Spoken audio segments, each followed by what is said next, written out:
fact, the Pittsburgh Steelers, believe it or not, lead the league in drama. Now, you might think it's New England or maybe Seattle. No. Pittsburgh, they're runaway leader right now. They're the leader in the clubhouse right now. You've got, just imagine everything that's happened in the last year or so. Remember Antonio Brown videotaping something in the locker room after the game? Put it out on Facebook Live, I believe. You've had Ben not sure if he was going to play this year.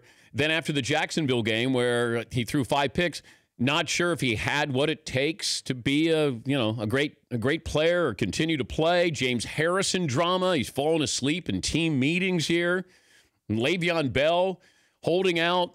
He's been suspended a couple of times, and now you have a comment where he was asked, hey, what if they put the franchise tag on you? And Le'Veon Bell was talking about next season, saying, hey, I'll sit out or I'll retire.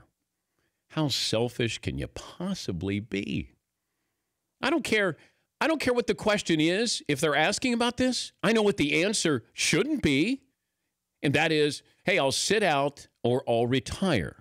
How about you say this? I'm going to be so good the rest of the season, they're going to want me long term, and I hope I retire a Pittsburgh Steeler. That's my goal here. I want to be great these next couple of games, and I do mean couple of games here. Or let's talk about that when the season ends. If he says this in June, okay. I mean, you'll get my attention a little bit here. We've seen him hold out, obviously, but he's going to retire. So instead of taking $14 million, he'll retire. I was never good in math, but I'm going to guess you would be $14 million less. You would be losing $14 million if you decided to retire. Paulie, would you check my math there? Give me a couple minutes. Okay. So here's Le'Veon Bell talking about I'll retire or I'll sit out. And if I'm the Steelers, I only want to have Le'Veon Bell one more year. There's a lot of wear and tear back to Michigan State days. Plus, I've had to deal with the drama. He is a talented player, no doubt about it. But at some point, you have to say, is he worth all of this? I can get a running back. Everybody else seems to be getting one. You don't have to go all in a first-round pick or second-round pick even, which I believe Bell was. And maybe you got the best out of Le'Veon Bell. You get 5 or 6 seasons. All right, I'll pony up for it. Let me see what he does in these playoff games. Or maybe it's just a playoff game, singular. But $14 million, he wants to get quarterback money, and he's not. But the fact that the Steelers, man, there's so much drama with this. Now, hopefully the Ryan Shazier visiting the team, he's still in a wheelchair, folks. I mean, there's paralysis there right now. Whether it's temporary or not, he's not walking. And maybe it's some inspirational moments there or something they can take away and get a positive out of this as they move forward here. But, man, the Steelers, they say the wrong thing. They do. They're pretty good at saying the wrong thing. Remember Mike Tomlin telling Tony Dungy, hey, we're going to be playing the Patriots 2 more times. Like, get past Jacksonville here. Le'Veon Bell, get through the rest of the season before you talk about holding out. Ben, are you going to play next year? It's just crazy what's going on with this team. James Harrison, what a mess that was. Falling asleep in meetings, didn't care. Yeah, Paulie. It's weird because is it fair to say the Steelers lead the league in drama, but they're not a dislikable franchise? No, they're usually been a model franchise where you have stability at the head coaching position, front office, the ownership. They seem to do things the right way. I think we single out the Patriots when it comes to cheating, but there was a website that looked at the number of cheating violations in history, and the Steelers lead the league in that. They degree of difficulty the Steelers add to it. And the Patriots, it feels like they're able to move on from something.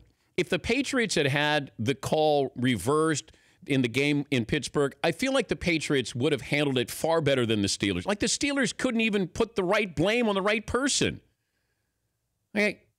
Or deflect the blame. And it felt like that stayed with them a little bit. The Patriots, with the drama that's gone on, where we're questioning Tom Brady's loyalty to Belichick and Belichick's loyalty to Brady and the ownership. And ownership, did he side with Brady over Belichick? He's going to lose assistant coaches in the offseason. And it feels like, all right, the Patriots will use this to their advantage.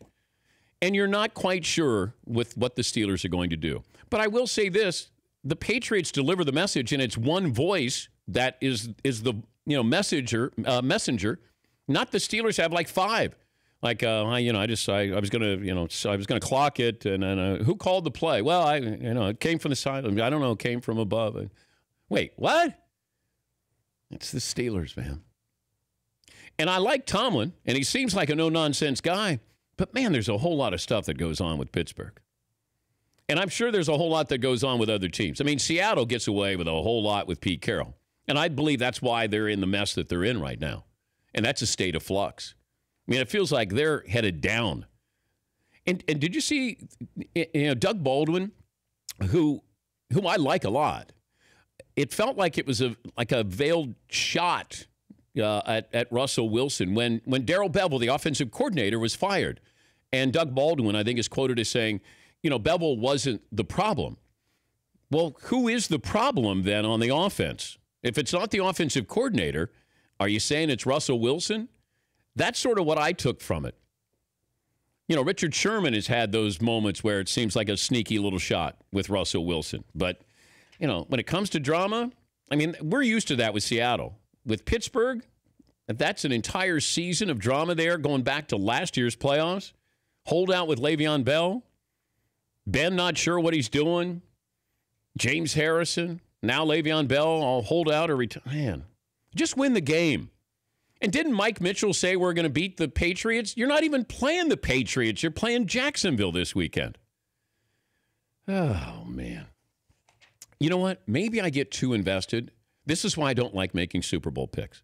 Because I got all in and angry at the Seahawks for being knuckleheads. And here you have Pittsburgh, and I'm all in, angry at them for being knuckleheads. Maybe that's what it is. Goes back to August. Yes. These Super Bowl picks, and then I get angry when these guys, act the way they do. For more Dan Patrick Show, tune to Audience Channel 239 on DirecTV or download the Dan Patrick Show app.